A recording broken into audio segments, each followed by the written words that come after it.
Aprender se ha convertido y se convertirá en la habilidad clave tanto para las organizaciones como para las personas. La consecuencia es que, en el futuro, el rol del aprendizaje de los centros educativos y, sobre todo, de los docentes va a ser totalmente distinto a lo que hemos conocido hasta ahora. Para hablar sobre ese futuro aprendizaje que va a implicar a los centros y a los docentes, hemos invitado a Javier Martínez. Javier es socio y director de empresas consultoras especializadas en aprendizaje y gestión del conocimiento. Licenciado en Derecho, es consultor de la ONU y del Banco Mundial en el área de gestión del conocimiento y del Banco Interamericano del Desarrollo en el ámbito del aprendizaje. Profesor en diversos programas y másters en diversas universidades de Chile y España, lleva 25 años asesorando en España y en Latinoamérica a organizaciones públicas y privadas en la implementación de estrategias para administrar el conocimiento, trabajar colaborativamente y aprender con el objetivo de mejorar los resultados. Sin más, Javier, Neyusnien. Gracias. Debéis estar molidos ya.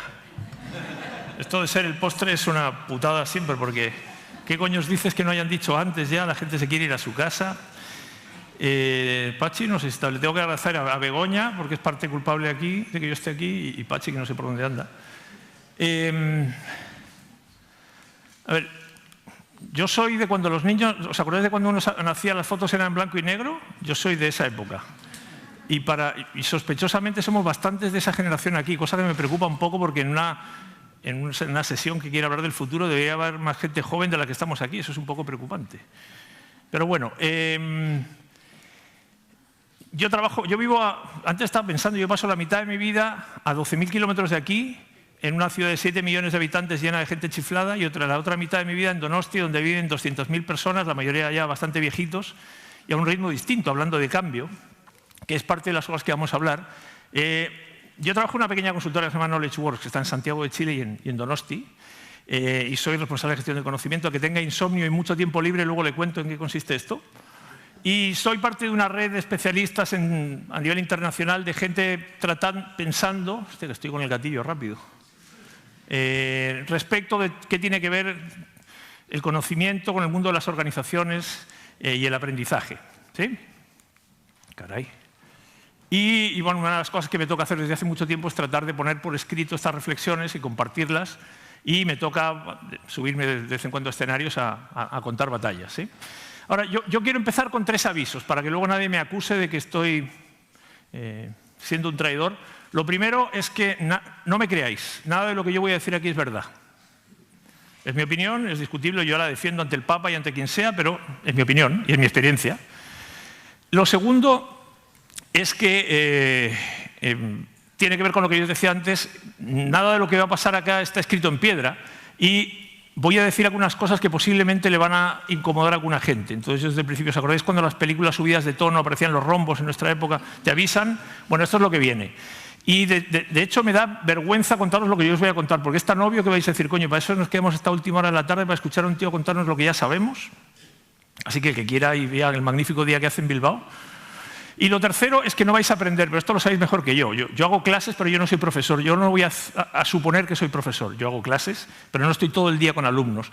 Y los que están en una clase saben que uno no aprende hasta que hace las cosas. Escuchar y leer no es suficiente. Y como aquí vais a escuchar y lleváis todo el día escuchando, no estáis aprendiendo nada hasta que no lo apliquéis. Entonces, quiero que eso lo dejemos claro también desde el principio. Y yo tengo una verdad. Cuanto más habla un profesor, menos aprenden los alumnos. Eso no falla nunca. Ahora, si uno habla del aprendizaje, el rol del profesor de aprendizaje en el siglo XXI, entonces uno primero debería contextualizar de qué estamos hablando cuando hablamos del siglo XXI.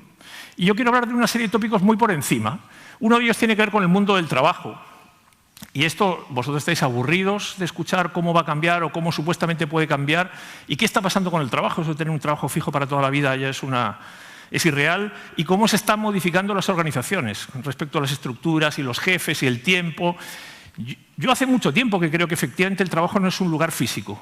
El trabajo finalmente es un proceso mental. Uno se lleva el trabajo, se lleva las inquietudes a cualquier lado.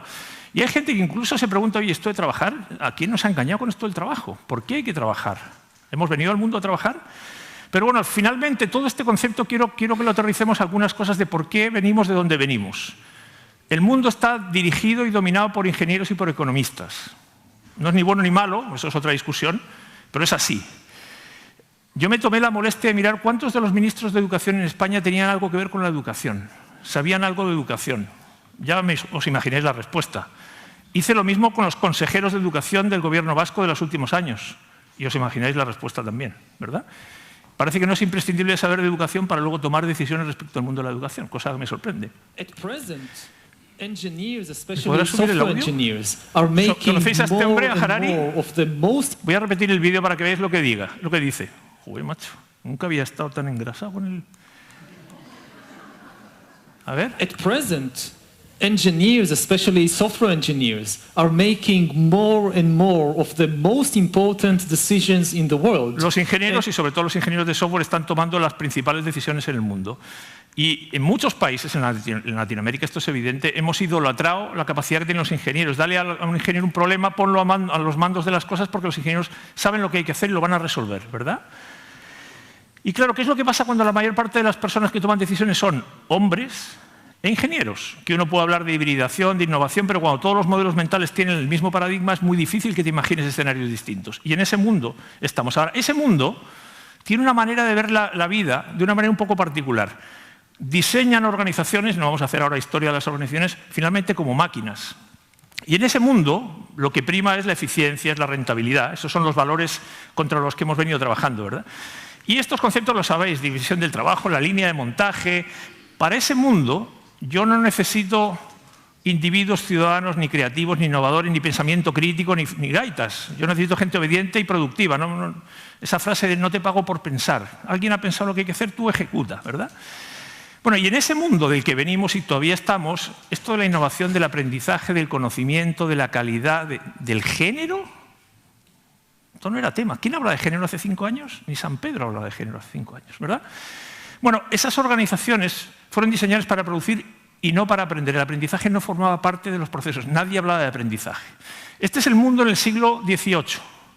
En ese mundo, uno más o menos podía predecir lo que iba a ocurrir. Mi abuela, que nació en Urnieta, nació y vivió en la misma casa que sus padres y más o menos se dedicó a lo mismo que hacía todo el mundo. En ese mundo, las cosas iban despacito. Uno no podía predecir que iban a llegar la competencia y la tecnología iba a cambiar y la legislación, no, las cosas ocurrían, pero ocurrían muy despacito. Y en esa época el cambio no era muy relevante. Nadie hablaba de cambio, entonces con que aprendieras al principio tenías suficiente para vivir el resto de tu vida. Vas al colegio, como mucho te instruías en algunas cosas, suficiente para toda mi vida. ¿Qué es lo que pasa cuando el ritmo se empieza a acelerar? Bueno, lo que pasa es que esa estructura que no nació para cambiar se empieza a atrofiar y le empieza a costar. Entonces ya no te basta hacer una cosa bien si al mismo tiempo no eres bueno, no eres capaz de cambiar eso que te va bien y hacerlo distinto. No te basta con concentrarte en una sola cosa. Bueno, acá somos los reyes, en nuestra definición lo decimos, somos los reyes de la fabricación. Tierra de ingenieros, declarada por nosotros. O sea, el mundo está dirigido por ingenieros, Euskadi también, por supuesto. Entonces, nos hemos creído esto hasta el punto que estamos dándole foco justamente a esas competencias. ¿Y qué es lo que pasa? Que lo que generamos es una hipertrofia. Somos muy buenos en una parte de la vida y la otra parte la tenemos un poquito descuidada. ¿Adivinar cuál es la parte que es más fácil de automatizar? Sí, justamente esa de ella. Es muy fácil automatizar todo lo que tenga que ver con la matemática, con el modelo mecanicista, con lo racional. Es un poquito más difícil lo otro, que es justamente lo que estamos un poquito más débiles. He hablado un poquito de cambio, todo el día se ha hablado de cambio, y da vergüenza hablar de cambio a estas alturas, porque bueno, desde que nacemos cambiamos, y tu organismo, aunque tú no lo quieras, está cambiando permanentemente. ¿Qué es lo que ha cambiado del cambio? Justamente que el cambio ha cambiado. El principal cambio del cambio es que cambió el cambio. ¿Qué significa eso? Que la principal novedad es la velocidad a la que ocurre, y lo impredecible, la intensidad. Y esa velocidad, sobre todo, viene empujada por la tecnología. No le echemos la culpa, porque finalmente la tecnología la creamos nosotros, pero fijaros la presión que pone la tecnología. Este es el tiempo que tarda una nueva tecnología en alcanzar los 50 millones de usuarios. Y cada año se reduce a la mitad a la velocidad a la que va ocurriendo. Fijaros, yo hice primero de informática en Donosti. Yo tengo aquí ese dispositivo, que es un pendrive, y yo conocí las tarjetas perforadas. Este aparato minúsculo tiene miles de millones la capacidad de las tarjetas perforadas que yo conocí y con la que yo trabajé. A ese nivel vamos. ¿Cuántos de los que estáis aquí tenéis hijos? ¿Los que no tenéis hijos habéis visto alguna vez un niño pequeño? ¿Habéis probado a llevar a vuestros hijos a ver Avengers, por ejemplo? Y luego prueba y ponle a tu hijo en la tele una película del año 90, no me voy a ir más atrás. ¿Sabes lo que dice tu hijo? ¿Qué es esto, tío? Aquí no pasa nada. ¿Me estás engañando? Ya no me voy a los años 80 o El Padrino, no, los 90. Esa es la velocidad a la que está ocurriendo. Fijaros, lo que pasa es que la tecnología avanza a una velocidad mayor que nuestra capacidad biológica para integrarla. ¿Por qué? Porque los seres humanos seguimos siendo iguales que hace 10.000 años. Tenemos las mismas 86.000 millones de neuronas en la cabeza y tenemos las mismas 24 horas al día que ya no nos dan para hacer todo lo que queremos hacer. Entonces, algo está pasando aquí. Esta aceleración permanente, lo que está ocurriendo es que nos está obligando a que nos tengamos que adaptar. Siempre tienes la opción de decir, oye, no, yo me voy a ir al monte, no quiero ni teléfono, ni coche, Está bien, pero parece que es poco habitual. Entonces, este cambio tiene una gracia. Fijaros, uno no cambia y sabe de dónde va a dónde viene. Uno sabe dónde va, pero no tiene ni idea de a dónde va. O sea, antes podías asumir que caías en otra pecera, más grande o más pequeña, con más o menos tráfico. Ahora no me voy a una pecera, ahora me voy al mar, y el mar que me voy a encontrar no tengo ni idea. Entonces, ¿cuál es la única alternativa? Y ya os digo, uno podrá discutir si eso está bien o no, si estamos destruyendo lo que queráis, es otra discusión, pero eso está pasando. Entonces, la cuestión acá es, ¿cuál es la única manera que tengo yo de sobrevivir acá? Bueno, fácil, aprender. Y para eso no hay que ser pedagogo. Es el dueño del segundo mejor restaurante del mundo, sabe que está en el negocio de aprender también, aprender a cocinar. Ahora, el tema con la velocidad es que si tu ritmo, si tu velocidad de cambio no es igual o superior a la del contexto en el que estás, bueno, no estás. Si el entorno cambia más rápido que tú, ya no estás. Una cosa que no he dicho, por cierto, si a alguien le interesa esta presentación, yo os la regalo, por si hubiera algo razonable que dijera yo acá, para que no os preocupéis en anotar nada. ¿Cuál es el impacto que tiene la velocidad del cambio? Fundamental. Hace que el conocimiento caduque cada vez más rápido. ¿Alguien ha escuchado hablar alguna vez de Blockbuster, la cadena de videoclubs? Cuando yo llegué a vivir a Santiago, hace 16 años, había un Blockbuster en la esquina de mi casa, este Blockbuster en particular. Hace años que ya no está. ¿Son tontos los de Blockbuster? No. Pero llegó Netflix, que tampoco son tontos, y ya Blockbuster desapareció y era el líder mundial en el negocio. Conocéis miles de historias. Hace 7 años en Chile hubo un terremoto descomunal. La mayor parte de todos los que estamos aquí en esa época, yo me acuerdo bien porque teníamos un BlackBerry en el bolsillo. BlackBerry está en el mismo lugar que está Blockbuster y unos cuantos más, ¿verdad? No voy a hablar de este caso porque no lo conozco en detalle, pero ¿quién se iba a imaginar hace unos años que Fagor ya no iba a estar? No está. Entonces, ¿qué significa eso? La única alternativa, por tanto, es aprender. Y claro, tú puedes decir, ¿sabes qué? Mira, lo siento, no tengo tiempo para aprender. No me interesa. Soy el mejor. Bueno, es tu decisión, pero si no aprendes, tendrás luego que asumir las consecuencias. Fijaros, ¿eso qué significa? Que aprender es incluso más importante que saber, porque el saber tiene fecha de caducidad. Aprender no, aprender te mantiene actualizado siempre. Y aprender lleva, junto en la otra cara de la moneda, lleva el desaprender. Me imagino que habéis visto el vídeo del tipo que anda en la bici y le cambian el manillar. Hey, it's me, Destin. ¿Lo habéis visto? Welcome back to Smarter Every Day. No os lo voy a poner, son 7 minutos, pero es un tío que le cambian el manillar de la bici y le dicen, oye, te doy pasta si eres capaz de andar 10 metros con esta bici que gira al revés. Dice, chupado. Se sube y el tío no puede. Y dice, joder. Y no puede, y se da cuenta que la cosa es bastante más complicada, y se dedica a aprender, le toma meses hacer eso, y luego se va por el mundo dando conferencias y retando a gente, le da pasta si es capaz de andar en bici con esta misma bici, y nadie puede. Se la pasa a su hijo y su hijo lo aprende en la mitad del tiempo. Y lo curioso es que un tiempo después el tío agarra una bici normal y no puede andar en la bici normal. Entonces, el proceso de desaprender, que en realidad es un proceso de desapego, dejo ir las certezas que tenía, que son las que me hacen estar aquí ahora, que son las que me han traído aquí, que son las que... Eso es un ejercicio muy jodido, es contranatural. Si es justamente lo que sé, lo que me hace valioso, lo que me da de comer, ¿cómo voy a olvidarme de...? No es que sea olvidar, pero tienes que estar abierto a dejar espacio para aprender cosas distintas, ¿verdad? Y eso es un ejercicio muy complicado. Bueno, somos lo que hemos aprendido. No hay 50 años de mala suerte ininterrumpida, no existe, no es verdad. ¿Qué seremos de aquí en adelante? Lo que seamos capaces de aprender. Hoy en día el aprendizaje no depende de nadie más que de ti. Antes uno igual tenía que ir a un sitio, había un profe. Hoy el aprendizaje está en todas partes. Todos llegamos así al mundo. Todos empezamos en pelotas, no sabíamos nada. Todo lo hemos tenido que aprender. Uno ahora ve un cinturón negro de karate y dice, joder, qué suerte tiene este tío. No, qué suerte no. ¿Cuántos años se ha dedicado a practicar, a aprender? No hay buena suerte tampoco. Entonces, tu vida depende de tu capacidad de aprender. Las organizaciones cada vez más no van a mirar el currículum de lo que tú has estudiado y has memorizado. Van a mirar qué cosas has aprendido, qué capacidad tienes tú de aprender cosas nuevas. Y por tanto, yo creo, y de nuevo esto es discutible, que la principal capacidad de cualquier ser humano es la capacidad de aprender. Y que si no aprendes, corres el riesgo de ser un commodity. Y cuando eres un commodity, bueno, eres sustituible, eres desechable, entre comillas, ¿verdad? Por tanto, si en un mundo estable el aprendizaje no existía, no se veía, en un mundo que cambia, es imprescindible. Tu vida depende de tu capacidad de aprender. Bueno, el siguiente elemento tiene que ver con los intangibles. Y quiero haceros ver una cosa que de nuevo es evidente, pero a veces hasta que uno no la mire y no se la pregunta, no la ve. Este es el ranking de los países más desarrollados del mundo. Todos estos países son productores de conocimiento, no de materias primas. A mí me ha tocado ir en los últimos años a Venezuela. De hecho, tenía que haber ido ahora a trabajar con esta empresa. Venezuela es el país más rico en reservas de petróleo con diferencia al resto del mundo. Es un país millonario, entre comillas. Y ya sabéis cómo está. Estos son los países más innovadores del mundo. Los mismos que los países más desarrollados. Y la tercera lista, el tercer ranking es el más divertido de todos. Estos son los países donde menos horas se trabaja. Que son otra vez los mismos. Y tú dices, joder, estos cabrones hacen trampa. Porque son los que mejor les va, encima innovan y encima lo curran. O son superdotados, claro, genéticamente, hostia, nacen con un cromosoma además.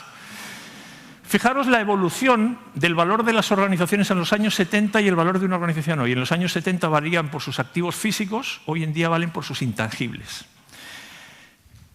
Este artículo, que imagino que nadie lo leyó, es del año 2011. El software se está comiendo el mundo.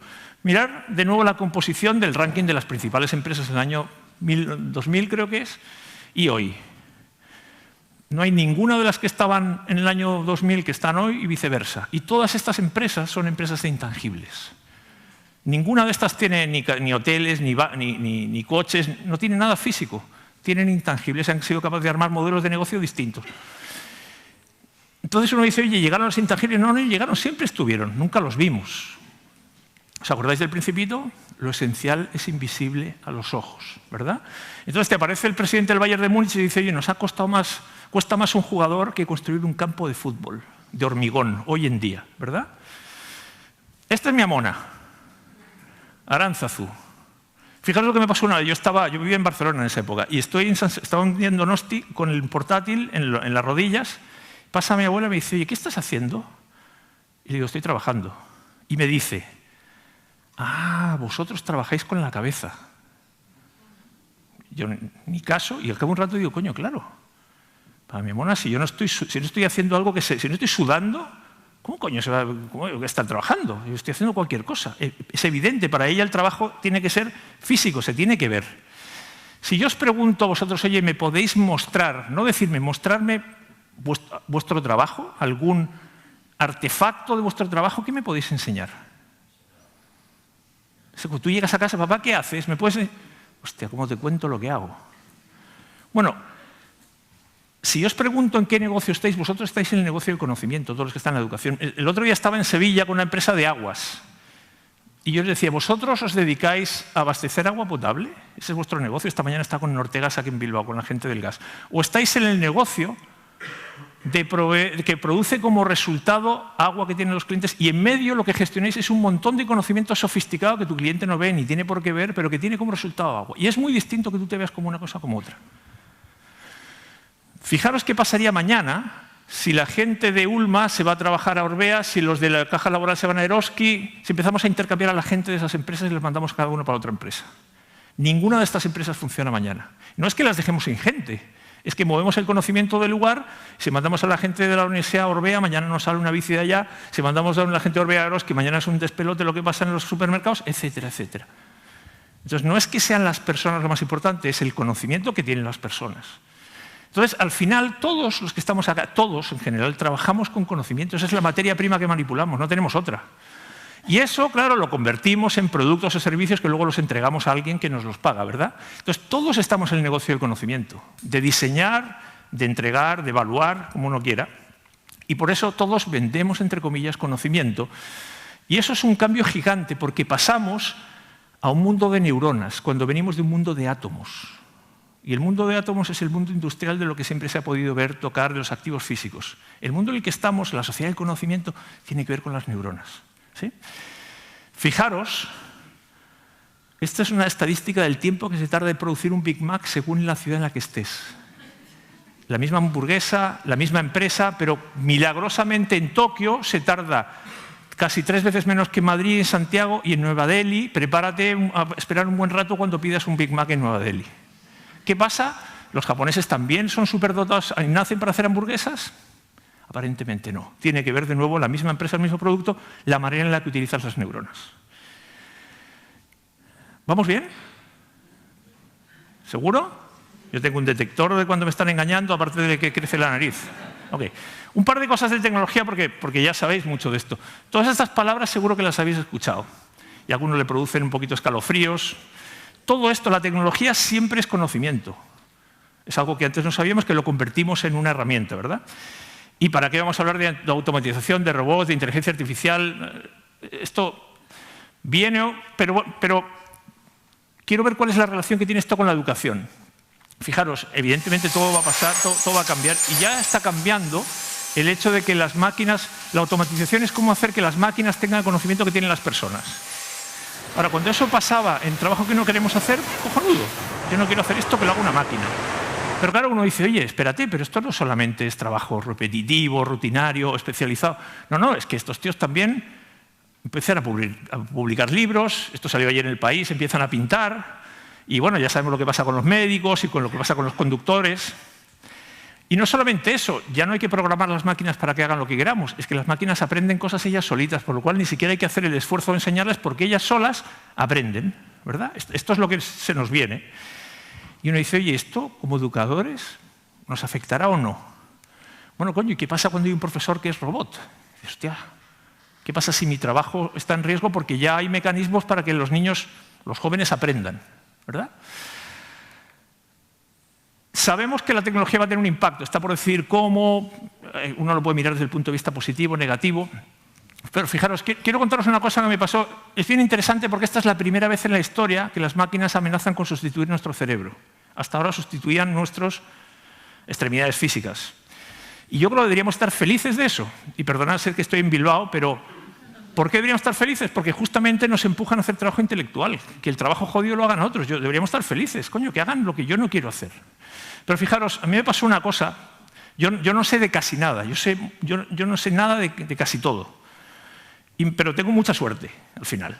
Entonces, varios años me han invitado a un evento de neurociencias y yo les digo, ¿a mí para qué me invitáis si yo no soy neurocientífico? Me dicen, siempre hace falta alguien que tenga una mirada un poco disruptiva o distinta. Y cada año voy para allá y es divertido porque siempre hay un montón de psiquiatras, no hay nada más divertido que un psiquiatra argentino, borracho. Y no sé si hay algún argentino aquí, ¿no? Estamos a salvo, no importa, lo diría igual, porque es verdad. Entonces, el primer año que fue el 2014, cuando nos fuimos a cenar con los ponentes, yo dije, voy a aprovechar que estos tíos están un poco colocados, fijaros ya las fotos estaban medio... Este es el argentino. Y les digo, oye, ¿os puedo hacer una pregunta? Vosotros que sabéis, y les dije, oye, ¿la capacidad del cerebro es finita o es infinita? Y los tíos me dicen, oye, espérate. Claro, tiene límites, claro que tiene límites, porque como todo dispositivo físico no puede hacer todo. Y dije, hostia, bueno, entonces, si tiene límites el cerebro, no le podemos pedir que haga todo. Entonces tenemos que replantearnos bien qué queremos que haga nuestro cerebro y qué no queremos que haga, que lo haga otra cosa. O sea, hay que pensar, hay que priorizar, hay que pensar qué cosas son útiles y qué cosas no. Entonces, evidentemente, las máquinas tienen mucha más capacidad que nosotros para almacenar cosas y para entregártelas luego en millones de formatos y de dispositivos. Por tanto, yo quiero que hagan el trabajo sucio. Yo quiero que hagan lo que yo no quiero hacer. No me importa que sea repetitivo, creativo, da lo mismo. Entonces, la pregunta que nos tenemos que hacer es ¿para qué tiene sentido usar el cerebro? ¿Para qué tiene sentido desarrollar y entrenar el cerebro de nuestros niños? ¿Lo hacemos para seguir haciendo lo que hacen mejor las máquinas, que es en general lo que hacemos en las aulas? Contarles cosas, que los niños las retengan en la cabeza, que nos repitan lo mismo que le dijimos. Entonces, o las usamos para otra cosa. Y esa es una decisión nuestra, no de las máquinas. Yo sé que en un mundo cooperativo hablar de colaboración es casi como perder el tiempo, pero no, siempre que hablamos de colaboración hacemos de lo mismo, y hablar de colaboración y colaborar no es lo mismo. Fijaros, dicho Masai, si tú quieres llegar rápido a algún sitio, vete solo, no esperes a nadie. Si quieres llegar lejos, evidentemente vete acompañado. El aprendizaje, el futuro, el conocimiento depende de la colaboración. No hay otra manera, y cada vez eso está más claro. Porque es muchísimo más inteligente colaborar, si tú quieres alcanzar cualquier objetivo o cualquier resultado, que competir. Es evidente, y aquí, por primera vez en la historia, el tamaño ya no importa, al contrario, ¿verdad? ¿Qué es lo que tenemos hoy en día? En general, el mundo de la educación sigue siendo una competición. Mira, a mí lo que me pasa, fijaros, si hay una cosa que yo veo en todos los países, en todas las industrias, en todas las empresas que te dicen, lo han dicho esta mañana alguien, el tema del trabajo en equipo, que ya a mí me viene jodiendo un poco hace tiempo. Pero al final lo que te dice es que la gente llega y no sabe colaborar con otros, porque todo el proceso educativo ha sido un proceso individualista. Entonces, ¿qué es esto de compartir con otro? No lo sé hacer, no es que sea un cabrón, es que nunca aprendí. Entonces, si uno mira, todo el proceso educativo es una competición. Dentro del colegio, entre regiones, entre países, da lo mismo. Y claro, cuando tú compites hay algunos que ganan y otros que pierden. Entonces es nuestra decisión si queremos que haya ganadores y perdedores o si preferimos que todo el mundo gane en la medida de lo posible, ¿verdad? ¿Por qué? Porque tú con lo que tú sabes no vas a llegar a ningún lado si no eres capaz de sumarte y compaginarte con otros. ¿Por qué? Porque es muy evidente, nadie sabe más que todo el mundo junto, porque el conocimiento está distribuido por todas partes. Entonces, o te encadenas o no vas a ningún lado. Y el mundo para los egoístas va a ser muy complicado. Porque si tú no quieres y no compartes, nadie va a compartir contigo y cada vez el mundo va a ser más pequeñito. Entonces, finalmente, de nuevo, es una decisión. Y en muchos casos, los profesores de lo que se quejan es nos faltan espacios para compartir. Tenemos que hacer un esfuerzo muy grande para. ¿Sí? Y finalmente, un par de datos del contexto en el que estamos. Y fijaros, uno puede mirar el vaso medio lleno y medio vacío. Si uno lo ve medio lleno, tenemos algunas características que cuando uno las ve desde fuera llaman la atención. Aquí el trabajo es ley. Aquí tenemos una relación con el trabajo que uno lo ve desde fuera y dices, están locos. Y efectivamente somos rigurosos y me dicen, mañana a las 9, la gente está a las 9, cumplen. Y eso parece obvio, pero yo vivo en Latinoamérica y os cuento que si alguien quiere, luego le cuento, ¿no? Entonces, efectivamente, si uno mira unos cuantos indicadores, estamos muy bien en muchas cosas. Hay que sacar pecho. Claro, somos tan eficientes que la gente que entrenamos en la formación profesional tiene trabajo. Y uno mira indicadores y es para sacar pecho. Ahora, si uno mira el medio vacío, que es el otro musculito, el otro bracito pequeño, pongamos que nos falta capacidad para relacionarnos. Somos muy buenos currando, pero eso de comunicar lo que hacemos, de enlazarnos con otros, ahí tenemos un poquito de déficit. ¿Sí? Entonces, claro, si no somos los más guapos del mundo, si no somos los más inteligentes necesariamente, claramente no somos los más fuertes, nos conocen porque hacemos cosas un poco que llaman la atención, pero no somos los más fuertes, estamos en un problema demográfico que ya lo han dicho con bastante... Y supuestamente, según dice la PISA, que yo no me la creo, nuestro sistema educativo tiene problemas graves. Es curioso que tengamos tan mal sistema educativo y sin embargo seamos la región que está más arriba en muchas cosas. Y además tenemos una tipología de empresas que son pequeñas. Yo viví en México DF. Todo Euskadi cabe en un barrio de México DF. O sea, somos despreciables porque somos pequeñitos. O sea, no tenemos masa crítica. Y hay algunos ámbitos en los que podemos mejorar. Y nuestras empresas, efectivamente, alguien lo ha dicho esta mañana, son un poquito rígidas todavía. Les cuesta, necesitan dar ese paso. Alguno de los ponentes lo ha dicho. Todavía nos cuesta como organizaciones. Entonces, está muy bien que queramos competir, pero tenemos que ser conscientes que hay algunas cosas que tenemos que hacer distintas porque si no, no vamos a poder. Porque si seguimos haciendo siempre lo mismo y un poco mejor, no vamos a poder llegar donde queremos llegar, ¿verdad? Entonces, ¿cuáles parece que son algunas de las cosas que hay que hacer? Bueno, entre comillas, si no somos los más grandes, los más fuertes, bueno, habrá que aprender a ser un poco distinto, básicamente flexible, básicamente ser capaz de cambiar rápidamente y aprender. Y somos capaces, de repente nos convertimos en una referencia en un ámbito que hace 50 años, ¿quién era Euskadi en el mundo de la gastronomía? Nadie. Bueno, si lo hicimos, se puede hacer. Es evidente que se puede, pero hay que tomar la decisión. Bueno, esto es como contexto, esto es un evento de educación, ¿verdad? Yo os quiero contar de nuevo mi opinión, y hay cosas sobre las que uno muchas veces no se para a pensar, y es, hablamos de educación, ¿y cuál es el propósito de la educación? ¿Para qué educamos? Fijaros, si uno mira cuántos de los elementos de contexto que yo os planteaba antes recoge la educación, uno se da cuenta que prácticamente ninguno forman parte por diseño. Poco cambio, muy poca relación con el mundo laboral, la tecnología por el lado. O sea, todos estos elementos que forman parte del contexto, ya no digo laboral, digo del mundo y de la vida, generalmente en la educación no están muy bien contemplados.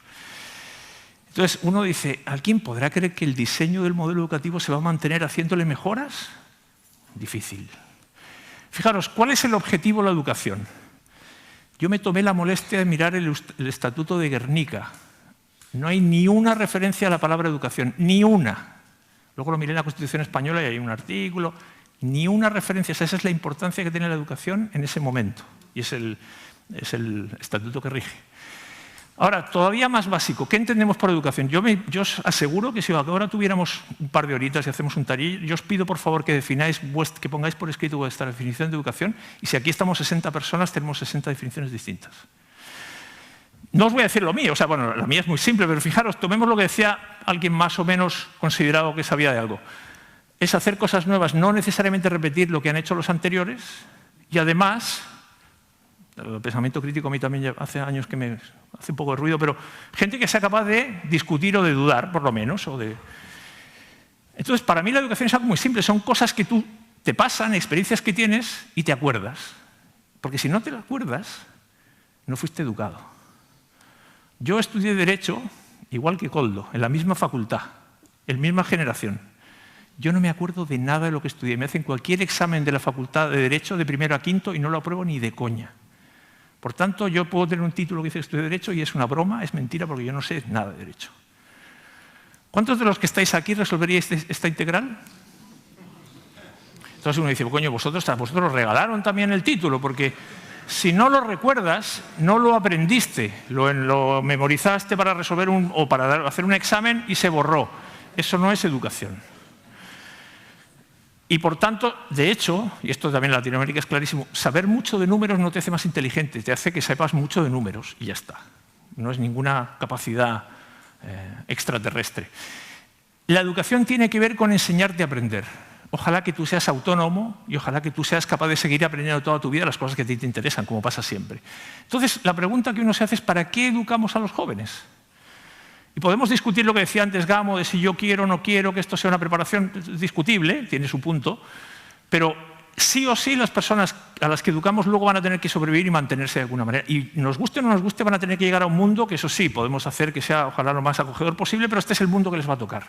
Y hay que cambiarlo desde dentro, es difícil cambiarlo desde fuera.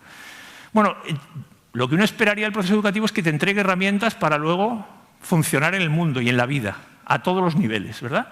Y sobre todo, para que tú seas autónomo lo más rápido posible, para que tú tomes las decisiones y vivas las consecuencias de tomar tus decisiones. ¿Sí? Y eso no siempre se aprende en un aula.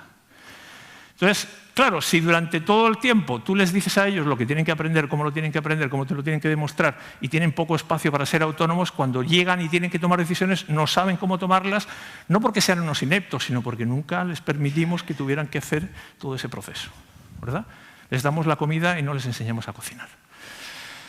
Para eso, ¿qué necesitamos? Como os digo, un montón de disciplinas, a todos los niveles. Uno va a tener que ser un ciudadano, va a tener que ser un padre. ¿Dónde te enseñan a ser padre y a criar un hijo? Criar un hijo es un proceso de aprendizaje tuyo y de enseñar a otra persona a aprender. Nadie te enseña para eso. Dice, no, hazlo, ya te funcionará. Entonces, todo esto también tiene que ver con que el proceso educativo te tiene que enseñar a darte herramientas para que tú luego puedas sobrevivir. Y efectivamente sabemos, alguien lo ha dicho también esta mañana, lo ha dicho creo que Gamo, cuando tú sales de la universidad te das cuenta que no sabes nada. Y la empresa dice, coño, otro tío que tengo que enseñarle cómo trabajar, porque no sabe trabajar, ¿verdad? Entonces, en general, lo que tenemos es una educación que no cumple la promesa que te hace. Te dice, oye, ven aquí 12 años y luego otros 5 más o 4, que de aquí vas a ser con un título. No es tan verdad. Entonces, uno se encuentra con este tipo de titulares brutales, donde te dicen, oye, esto es una estafa. Y ¿cómo podemos estar seguros de que la educación no está cumpliendo por lo menos toda su tarea? Bueno, porque efectivamente hay algunos números que nos dicen algo está pasando. Y no nos confundamos, si ahora tenemos mucho empleo, es ahora. Pero puede que mañana no. Y casualidad que calzó. Entonces tú te das cuenta que los jóvenes no tienen empleo, o que hay mucha gente que tarda un montón, o, por ejemplo, que hay mucha gente como yo que no volvería a estudiar lo mismo que estudió. De hecho, no sé si volvería a estudiar otra vez. No sé lo que haría, ¿verdad? Entonces, las empresas te dicen, oye, ¿sabes que el currículum académico cada vez importa menos? Yo empiezo a mirar otras cosas. ¿Sí? No es necesario. Y te dicen, oye, las empresas no encuentran a la gente que necesitan. Y no es que las empresas tengan razón, pero algo está pasando. Y lo más grave de todo para mí es esto. Es que si tú tienes un robot que es capaz de hacer los exámenes mejor que los alumnos, y un robot, creerme, que no tiene ni idea que está haciendo un examen, y que no es consciente de que no sabe nada, significa que el sistema educativo que tenemos está desviado. No puede ser que una máquina que no sabe ni lo que hace haga mejores exámenes que la mayor parte de las personas que estamos enseñando. Entonces, al final, ¿qué es lo que pasa? Que decimos, no, si el proceso está bien, lo que falla son los resultados. Si los alumnos sacaran mejores notas, esto funcionaría bien. Entonces, claro, cuando uno mira esto, se echa las manos a la cabeza y estamos mal en el ranking, hostia, algo hay que hacer. ¿Qué indican estos rankings? No mucho, ¿verdad? Pero eso, ¿sabes lo que sirven estos rankings? Para buscar a quién echarle la culpa. Entonces, coño, salen mal, los profes no enseñan bien.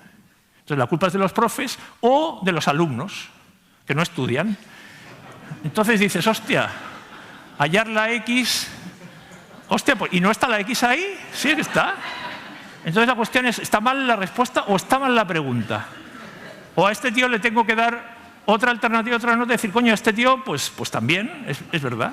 Pero no, imaginaros que es tener 20 o 30 tíos donde cada uno responde una cosa y yo tengo que valorarlas todas, no puedo. ¿Por qué? Porque mi sistema mecanicista industrial me dice, oye, esto tiene que ir lo más eficiente posible. Entonces, si la educación está desacompasada, mira, ¿tiene que ver con los profes? Difícilmente. Siempre podemos tener mejores profes, y mejores médicos, y mejores ingenieros, todo. ¿Es culpa de los alumnos?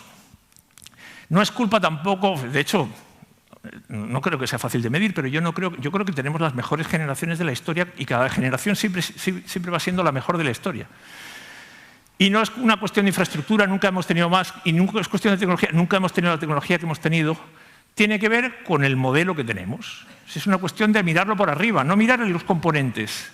Los componentes se comportan en función del modelo en el que están, del ecosistema. Y tienes un ecosistema que se diseñó hace 300 años para otro mundo. Entonces es injusto que le pidas que responda a un mundo que es diferente. O sea, ¿qué va a hacer? Si siempre hemos jugado así y ahora hay que jugar de otra manera, hostia, pues yo siempre he jugado así. Entonces, ese sistema lo que te dijo, mira, ¿sabes lo que hay que hacer? Hay un cuerpo de asignaturas, hay un señor que es un profe, hay que estudiárselas, hay que repetirlas, hay una nota, ya lo sabéis, la ceremonia. Pero fijaros, lo grave de eso es que te dice, mira, ¿sabes para qué sirve el cerebro? El cerebro sirve para almacenar cosas que generalmente escuchas o lees, luego para recordarla y repetirla en un examen. Y si esto lo haces bien, eres un tío inteligente. Y si te desvías o te pierdes por el camino, tienes un problema de aprendizaje. Y dices, joder, macho.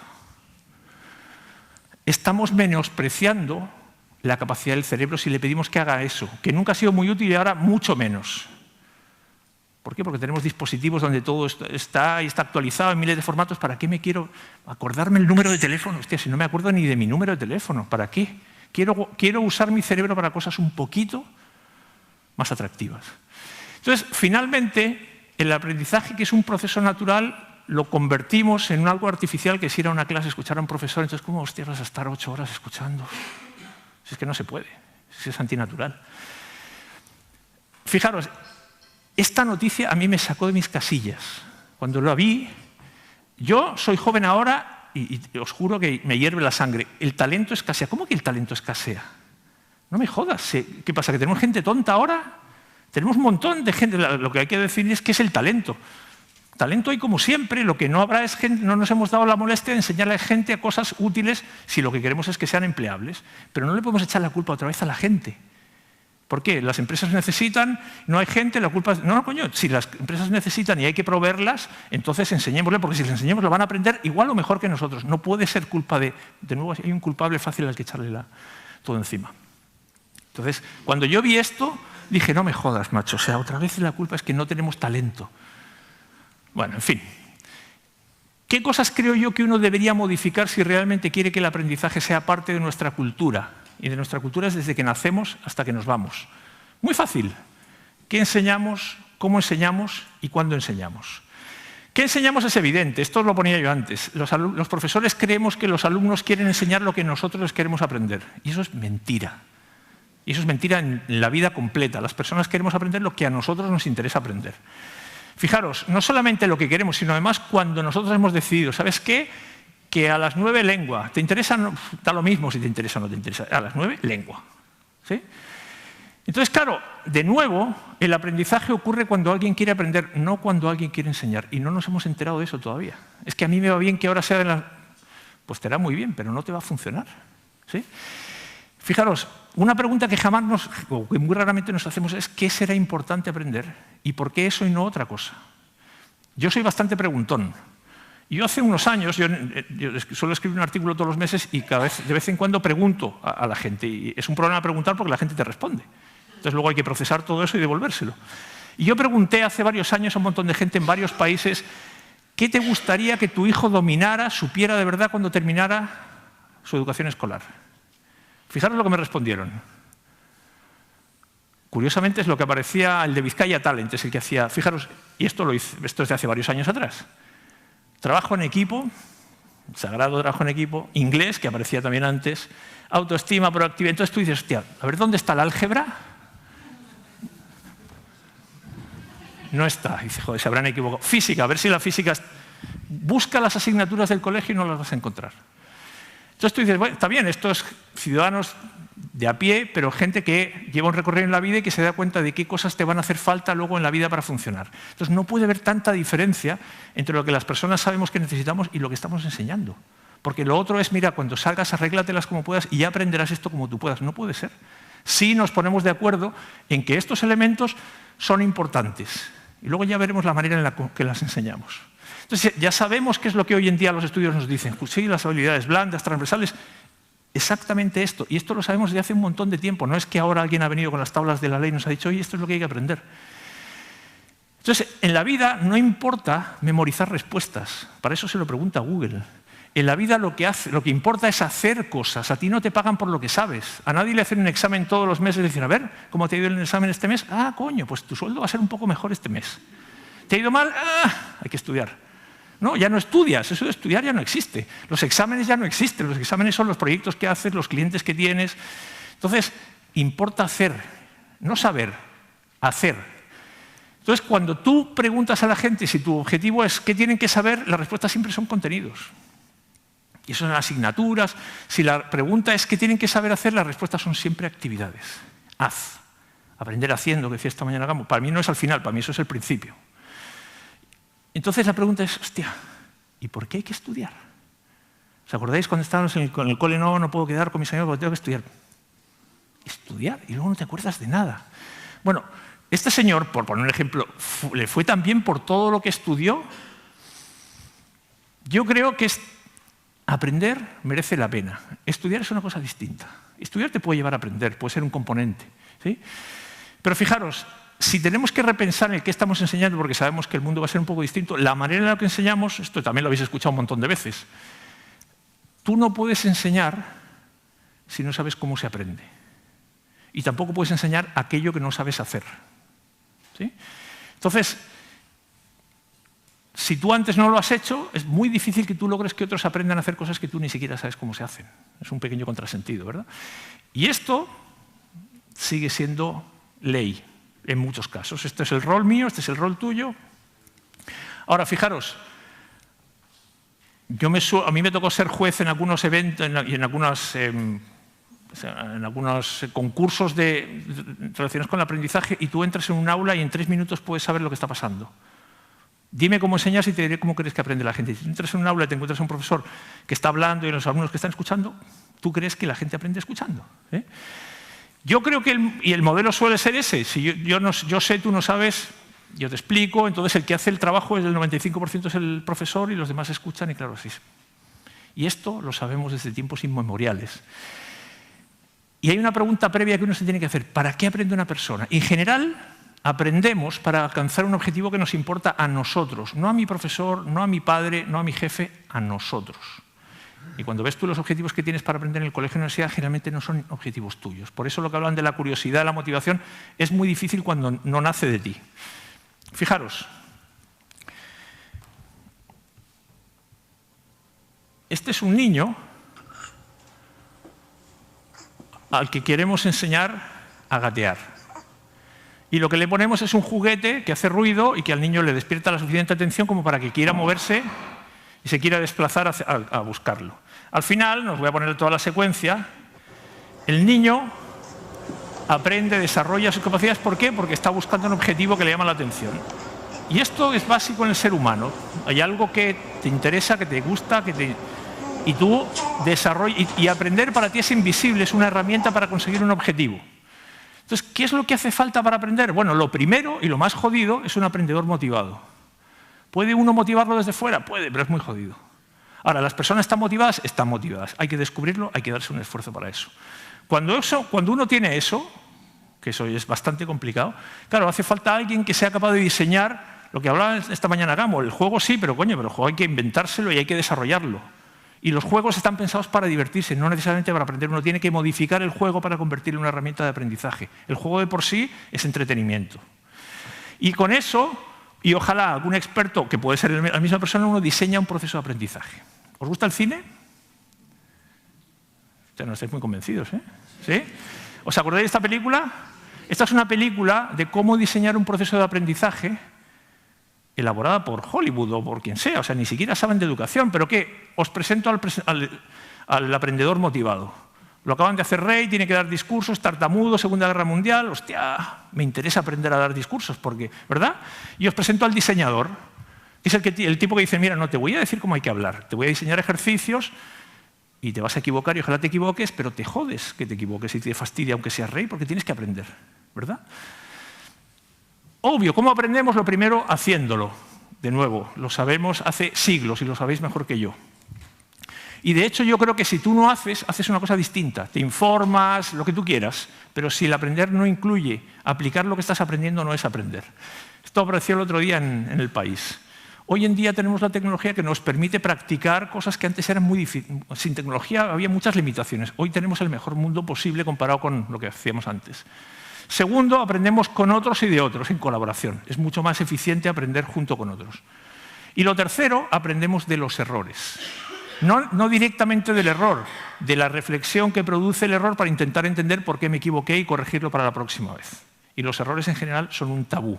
Esto da para un monográfico, si queréis. Si paso la prueba y me invitáis otro año, o si queréis hablamos del error. Entonces, ¿se puede hacer que los alumnos quieran aprender? Sí se puede, pero hay que tomárselo con un poquito de... Y claro, aprender exige pensar, exige reflexionar. Si no, no es aprender. Entonces, claro, ¿cómo yo puedo hacer que tú pienses y reflexiones sobre algo? Bueno, me imagino que conocéis a Dewey. Dale a la gente cosas que hacer, no cosas que aprender, porque el hacer es tan potente que te obliga, si yo te desafío lo suficiente, a tener que aprender y tener que pensar, ¿verdad? Entonces, para que tú pienses, reflexiones, necesitas un problema que te preocupe lo suficiente. Necesito desafiarte con algo que te interesa y que no puedes conseguir y que entonces quieres aprender, entonces tienes ese muñeco que hace ruido y yo quiero llegar y voy a aprender a gatear simplemente porque me llama la atención y lo quiero agarrar, ¿verdad? Esto es lo mismo que pasa cuando tienes un hijo. A mí mi madre me regaló este libro cuando mi hijo no existía en el horizonte. ¿Qué importancia le dio a este libro? Ninguna. Lo mismo que pasa en las clases en el cole y en la universidad. A mí me cuentan cosas, pero yo no me he hecho la pregunta. Cuando yo me hago la pregunta porque vienen Íñigo y Pablo, digo, hostia, ¿esto de ser padre qué será? Y entonces me importa. Entonces, por eso yo creo que primero va la práctica y después va la teoría. Y no al revés, porque la práctica te lleva a hacerte preguntas y a buscarlas en la teoría. Mientras no hay práctica posible, la teoría queda en el aire colgando. Por eso, si me viene la información sin que yo me haya hecho la pregunta, no puedo aprender. La pregunta tiene que ser mía. Y en el colegio, en la universidad, las preguntas no son tuyas. Tú respondes preguntas que no son tuyas. Entonces te especializas en responder preguntas que no son tuyas, que como no te importan, pues al cabo de poco tiempo lo olvidas. Es mucho más difícil aprender a hacerse tus preguntas. Y en el cole y en la universidad te valoran por tus respuestas, no por tus preguntas. Si yo tengo 30 tíos preguntando, hostia, se me alborota el gallinero, no puedo. Entonces, ¿cuál es la premisa aquí? Yo no te voy a decir lo que hay que hacer, no, hazlo y cuando tengas problemas yo te voy a ayudar. Yo me dediqué una vez a contar, este es el día que Íñigo aprendió a caminar. ¿Os acordáis del día que vosotros aprendéis a andar? Yo contaba cuántas veces se caía Íñigo al cabo del día intentando caminar. Y se caía un montón de veces. Y yo estaba tentado de ayudarle a levantarse y dije, no, espera. Hasta que el tío no pueda levantarse, yo me voy a esperar a que él lo intente y que él haga el esfuerzo. Entonces, inténtalo, yo te voy a diseñar un espacio, cuando tengas muchos problemas yo te voy a ayudar, pero no te voy a levantar. Es más, no te voy a decir lo que tienes que hacer para que tú seas justamente el que tenga que hacer el esfuerzo. ¿Sí? Entonces, hoy en día la tecnología, de nuevo, nos brinda posibilidades que hasta hace poco era mucho más difícil. No podemos decir que no tenemos recursos, tenemos más recursos que nunca. Y a este tío lo montan en una montaña rusa y sus amigos se descojonan de él. Pero fijaros, uno puede hacer esto con la tecnología. Sí, los tíos se vibran, ¿por qué? Porque yo lo que puedo hacer es inventarme situaciones y colocarte allí con fines de aprendizaje. Y lo último es el cuándo. Y el cuándo, de nuevo, depende de cada uno. Yo conozco gente de 30 años que son ancianos porque han dejado de aprender y hay gente de 100 años que sigue aprendiendo. De nuevo es una decisión. Hasta hace poco teníamos estos son como las dos caras de la misma moneda. Había una etapa para aprender y una etapa para aplicar lo aprendido. Uno estudiaba y luego trabajaba. Hoy esto se ha mezclado. Hoy aprender y trabajar es parte del mismo proceso, eterno. De hecho, aprender y trabajar es lo mismo. Claro, esto te obliga, es una situación jodida porque te obliga a estar en el presente y en el futuro al mismo tiempo. O sea, estás hoy viendo lo que pasa y al mismo tiempo tengo que estar mañana viendo lo que puede pasar mañana. Y es bien jodido, pero esto es lo que nos exige, ¿verdad? Entonces, el aprendizaje ya no es una actividad puntual que tiene inicio y final. No, esto es un estado permanente. Y lo mismo, por tanto, no es un suceso que ocurre y desaparece. No, esto es un proceso. Aprender va a ser siempre. ¿Sí? Caray. Claro, el principal enemigo del aprendizaje es creer que yo ya no tengo nada que aprender. El ego. Y al contrario, hay quien dice, no, yo sé, yo asumo que tengo muchas cosas para aprender. Toda la vida voy a poder seguir aprendiendo. ¿Sí? Fijaros, una cosa que me llama la atención, el tío de Nadal. Y estas son varias entrevistas que el tipo habla siempre de lo mismo. Aprender y mejorar. El tipo dice, el talento de una persona es la capacidad que tiene de aprender. La capacidad de aprender. Estas son entrevistas distintas. Hay mucha gente que te reconoce, efectivamente, si tú eres capaz de aprender, vas a poder vivir. Un par de palabras sobre los alumnos, porque aquí hay varios actores. Y vosotros los conocéis mejor que yo. Y esta tipología ha ido cambiando y va a seguir cambiando. Y nosotros fuimos así para los que estaban antes que nosotros. Pero fijaros, ¿conocéis a Darín? Ahora dicen que el trabajo más hermoso... ¿Me puedes subir el volumen? ¿Me lo puedes dejar arriba? A ver. Ahora dicen que el trabajo más hermoso del actor o de la actriz es la búsqueda y la preparación del personaje, que no hay nada más maravilloso que eso. Es probable. Es probable, sí, es lo que te alimenta, lo que te... En realidad, toda vez que nosotros sentimos, no digo los actores, digo los seres humanos, toda vez que sentimos que estamos aprendiendo algo, que nos estamos acercando a un conocimiento, es uno de los placeres máximos. Por eso es que defiendo tanto el tema de la educación. Es uno de los placeres máximos, dice Darín, que es actor. Entonces uno dice, oye, espérate, ¿qué pasa con los niños? Con nuestros niños, ¿ya no quieren aprender? O sea, es la primera vez en la historia que llega una generación que ya no quiere aprender. Qué casualidad que nos tocó a nosotros. ¿O será que no quieren aprender lo que nosotros les queremos enseñar?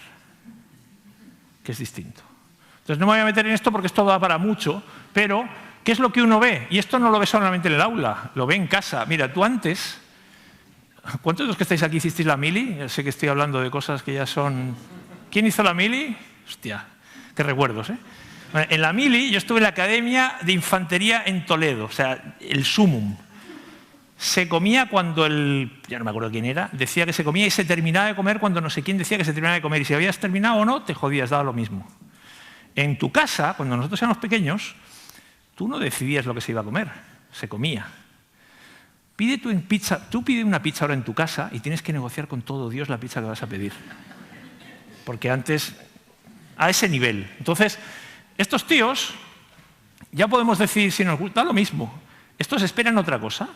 Esperan participar, esperan opinar, esperan que se les tenga en cuenta, por lo menos, ¿verdad? Y lo otro, esperan que les enseñamos cosas útiles. Nadie tiene tiempo hoy en día para, o por lo menos si quiero aprender cosas que no son útiles, que lo haga yo en mi propio tiempo. Ahora, fijaros que hay una cosa que nunca nos hemos preguntado, ¿Qué es un buen alumno? ¿Qué capacidades tiene que tener una persona que es capaz de aprender? Eso nunca lo pensamos. Finalmente, vamos a hablar del rol del profesor. ¿Estáis muy cansados? 5, te va a ser un poquito más. ¿Pueden ser un poquito más de 5? ¿Seguro? El que esté muerto, que por favor, que...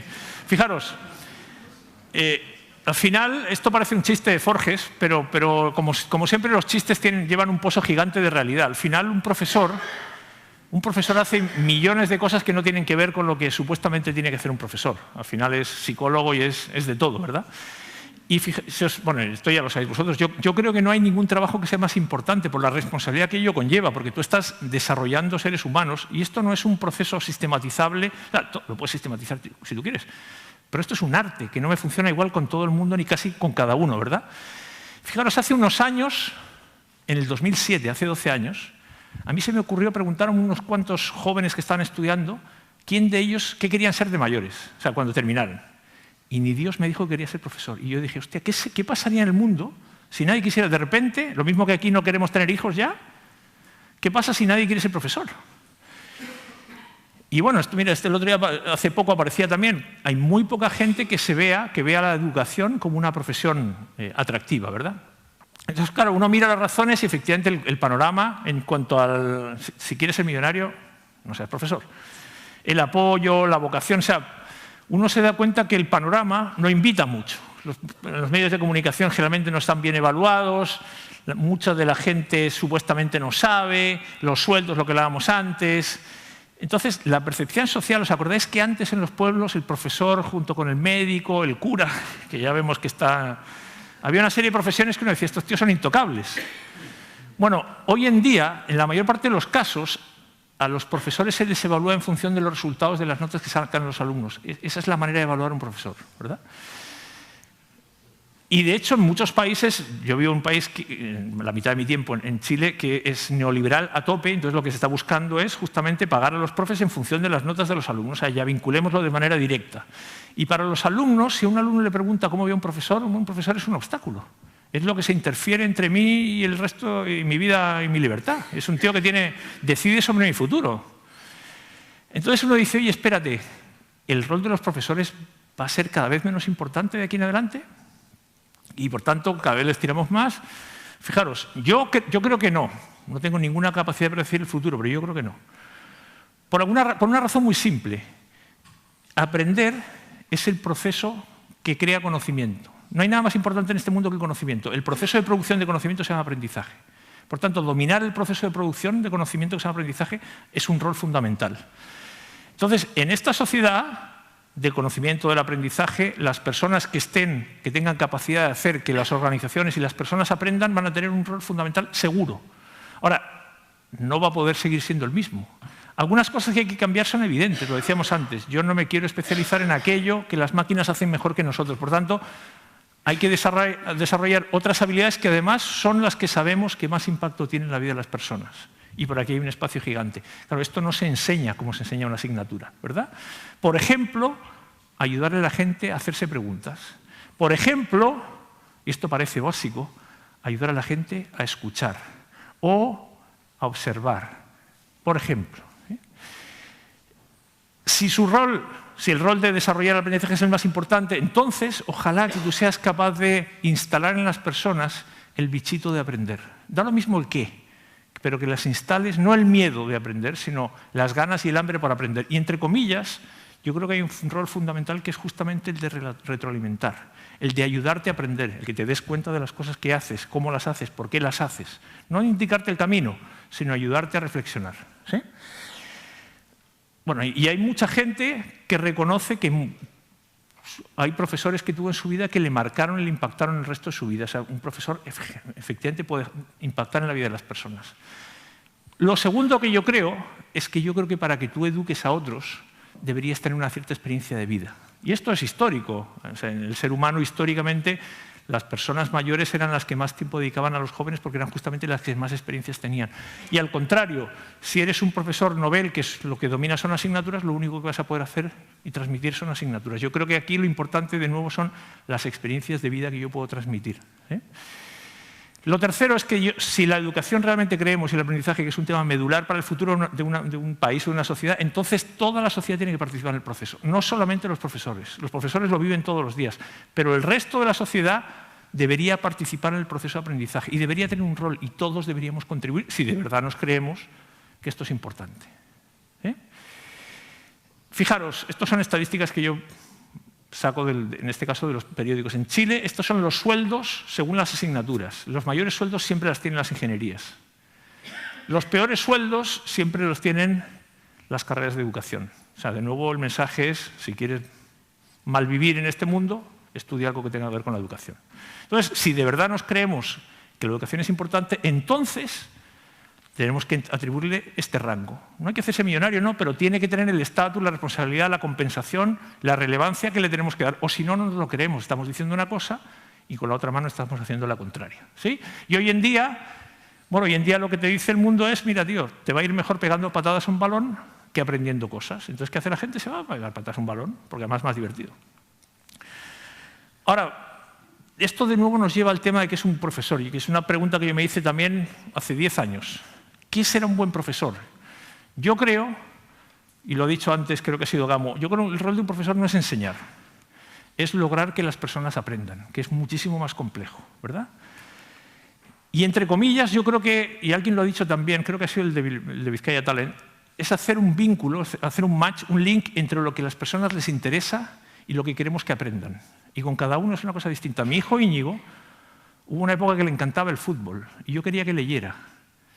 Y todas las mañanas salía disparado a buscar el periódico porque quería leer los resultados del equipo que a él le gusta y aprendía a leer sin darse cuenta de que estaba leyendo. Él estaba consiguiendo un objetivo que le gustaba, yo estaba consiguiendo que él aprendiera lo que yo quería. Pero eso es un esfuerzo que nos tenemos que hacer, es decir, cómo vinculamos las cosas que les interesan, porque a todos nos interesan cosas, con las cosas que queremos que aprendan. Ahí está el ejercicio. ¿Y eso qué significa? Que te convierte, y yo creo que es mucho más apasionante, en un diseñador de experiencias de aprendizaje, que tienes que ser capaz de entender qué es lo que le importa a otro y que con tus herramientas eres capaz de diseñar ese proceso. ¿Sí? Y además tienes que acompañar por el camino, no para decirte de antemano lo que va a pasar, sino para que cuando te caigas yo te pueda brindar, mira, ¿quieres saber cómo se puede hacer esto? ¿Quieres ver ejemplos de cómo? ¿Quieres entender por qué te has caído? Inténtalo de nuevo. ¿Sí? De nuevo, tenemos un pequeño ejemplo. Yo diseño ejercicios, yo voy en el camino, yo te acompaño, pero no te digo lo que tienes que hacer, no lo hago por ti, te pido que lo hagas tú. ¿Sí? Entonces, un buen profesor al final es un tío desagradable en muchos casos, y que te provoca y te cabrea, y al final te hace que des lo mejor de ti mismo, y eso lo recuerdas con el tiempo. En el momento que te jode dices, este tío es un cabrón, pero luego te das cuenta que menos mal que este tío es un cabrón que me hizo hacer cosas que luego me doy cuenta que eran justamente lo que yo necesitaba. No me lo puso fácil, no te lo tiene que poner fácil. Finalmente, efectivamente, un buen profesor te puede dejar huella. Ok, terminamos. Conclusiones. Bueno, yo creo que efectivamente no hay nada más importante que asegurar que a los jóvenes tienen las herramientas que necesitan para vivir. Y por tanto es posible que arreglando algunos temas con la educación arreglamos montones de otros problemas, que no es que estén causados por la educación, pero una mala educación influye en temas de salud y en temas de empleo, en miles de cosas. Ahora, en general, todavía mantenemos, en algunos sitios más que otros, una educación que pretende que las cosas sigan siendo como siempre una pequeña evolución. Y eso yo creo que no nos va a llevar. Finalmente, dedicamos demasiado tiempo a enseñar cosas que no merecen la pena y que se olvidan y dejamos de hacer esfuerzos en enseñar cosas que sabemos que son importantes, pero que no sabemos muy bien cómo enseñarlas. ¿Sí? Entonces, uno mira, coño, los finlandeses, y los finlandeses, ¿por qué carajo se preocupan de cambiar un sistema que les funciona? Y lo cambian porque se dan cuenta que no está cumpliendo con los objetivos que tienen. Por muy bueno que sea y sea el mejor del mundo, si no cumple los objetivos que ellos tienen, que es preparar a los jóvenes para el mundo que van a vivir, entonces no me sirve. ¿Sí?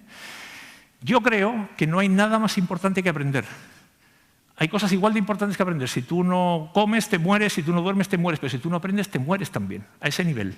Entonces, nuestra vida, insisto, depende de nuestra capacidad de aprender y eso depende de uno. Y no solamente de eso, también de las cosas que aprendes. Eso influye en las posibilidades que tienes tú luego el resto de tu vida. Y fijaros que esto no es un tema de tecnología. La tecnología siempre es la quinta pregunta que uno se hace. Antes hay muchas otras. La primera es, bueno, ¿qué queremos aprender? ¿Por qué queremos aprender eso? ¿Cuál será la mejor manera de aprenderlo? ¿Cómo me ayuda la tecnología? Pero es un tema de cambio de modelo mental. Y hoy en día yo creo que este paradigma cada vez tenemos más claro que tiene los días contados, pero todavía uno se mete en un aula y sigue viendo mucho de esto, a pesar de que digamos que esto hay que cambiarlo, pero nos sigue costando mucho cambiarlo. Los ordenadores saben más y van a saber más de lo que sabemos nosotros. Entonces, no tiene sentido que le metamos a la gente más cosas en la cabeza, hay que meterle menos, si hay demasiadas cosas por ahí. Lo que necesitamos es justamente que sean capaces de hacer cosas con eso que les estamos contando. Que decidan, que piensen, nos guste o no, y que asuman las consecuencias. Y eso es complicado, porque eso es dar autonomía, eso es soltar y dar libertad y asumir que hay gente que va a hacer otras cosas distintas, ¿verdad? Para eso hay que diseñar experiencias, hay que poner a la gente a vivir y experimentar experiencias. Como decía Goethe, la gente no necesita que le digas lo que tiene que saber. La gente lo que necesita es que tú le estimules, y en cuanto los estimulas, la gente te sorprende, ¿verdad? Entonces, claro, nosotros, y esto que estoy hablando no solamente es para los alumnos, esto es igual para los profesores. Yo no puedo pedir a los alumnos que sean creativos y sean innovadores y piensen críticamente si el ejemplo que tiene en el aula ni es innovador, ni es creativo, ni piensa críticamente. Y les habla del cambio y yo no cambio. Sabéis que la primera herramienta para enseñar es el ejemplo. ¿Qué podría uno esperar de la educación? Mira, que te ponga en modo aprender toda la vida. Si yo tengo a la gente en modo de estar continuamente aprendiendo, yo me doy por satisfecho. Entonces, si el objetivo es que se apasionen con aprender, entonces no importa mucho el qué tienen que aprender. Hoy será una cosa, mañana será otra, porque el mundo o sus preferencias cambiarán. Y las personas cambiamos, hay cosas que nos interesan en un momento o en otro. Entonces, da lo mismo, mientras ellos escojan y sean capaces de asumir lo que están haciendo, a mí no me importa lo que aprendan. No me da miedo y además va a caducar. Entonces, el aprendizaje tiene que ser irresistible hoy. No, mira, aprende esto que algún día te servirá. Mira, cuando seas mayor, no, tío, no quiero esperar, no me creo el cuento, tiene que ser ahora. ¿Por qué lo tengo que aplazar y no puede ser ahora? Yo quiero que sea ahora, tiene que ser ahora, ¿verdad? Fijaros, todos vosotros coméis y dormís todos los días por una razón muy simple, porque si no comemos y no dormimos, no vivimos. Bueno, de nuevo, aprender está en ese mismo rango. Si tú quieres crecer, desarrollarte, progresar, lo que tú quieras, tienes que seguir aprendiendo. ¿Os acordáis que al principio os he dicho, y me da vergüenza decir lo que os voy a contar? Bueno, yo os pido perdón, ¿por qué? Porque yo sé que esto que os he contado es evidente, es obvio, hostias, ¿para qué? Bueno, lo jodido no es lo que hay que hacer, lo jodido es hacerlo. Esto es como adelgazar. Mira, tío, si ya sé lo que hay que hacer para adelgazar. No tengo que ir a Harvard, lo jodido es hacerlo. No es que no tengo pasta, no, es que no tengo tiempo, no. Aquí la cuestión es tomar la decisión. ¿Sabemos lo que hay que hacer? De sobra. ¿Nos atrevemos a tomar la decisión o seguimos diciendo no? Y entonces, los suecos lo están haciendo. Hostia, los suecos, ¿eh? No, es que los alemanes... Bueno, porque no nos da la gana de hacerlo. Termino. No sé si sabéis lo que le pasó a Colón en el último viaje. Se quedó entrampado, creo que fue en Jamaica, porque los barcos parece que empezaron a tener un problema, que se les empezaron a soltar la madera, y los tíos estuvieron varios meses intentando arreglarlo. Y al principio los nativos estaban súper entusiasmados y luego empezaron a ponerse mala hostia porque hay unos borrones allá, y al final parece que hubo un enfrentamiento y estaban a punto de que los liquidaran. Y Colón llevaba un libro de astronomía, de un astrónomo alemán. Y el tío se dio cuenta que 2 días después venía un eclipse. Y les dijo a los nativos, mira, como no nos ayudéis, yo voy a mandar que el sol desaparezca y esto va a ser un desastre. Llegó el eclipse. Y claro, los nativos acojonados rápidamente fueron a pedirle de rodillas. Colón sabía que el eclipse duraba 2 o 3 horas, dijo, ok, dejadme ir a hablar con los dioses a ver si soluciono esto. Se fue, al cabo de 2 o 3 horas, listo el problema. Entonces, os cuento esta historia justamente por esta frase, y esta frase es maquiavélica porque la dijo Maquiavelo. Y es que es la diferencia entre saber o no saber. Y si tú sabes y tienes conocimiento, tu mundo es distinto si tú no sabes y no tienes conocimiento. Y para saber tienes que aprender. Entonces, es tu decisión. Si queremos un país y tenemos una sociedad más instruida, con más posibilidades, necesitamos tomarnos en serio el aprendizaje y la educación. Si alguien no se atreve a insultarme aquí en público y lo quiere hacer por correo, yo siempre respondo los correos. Muchas gracias.